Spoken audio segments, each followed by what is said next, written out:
મારું નામ દિલીપભાઈ સાંભળા, depot manager Veraval.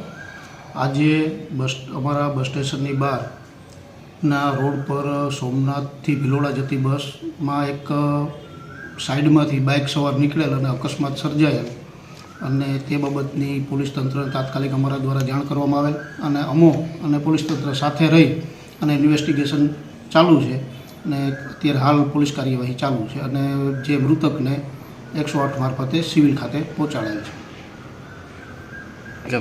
બસ સોમનાથથી નીકળી અને ભિલોડા તરફ જતી હતી। બનાવ અંદાજે 4:30 વાગ્યા છે।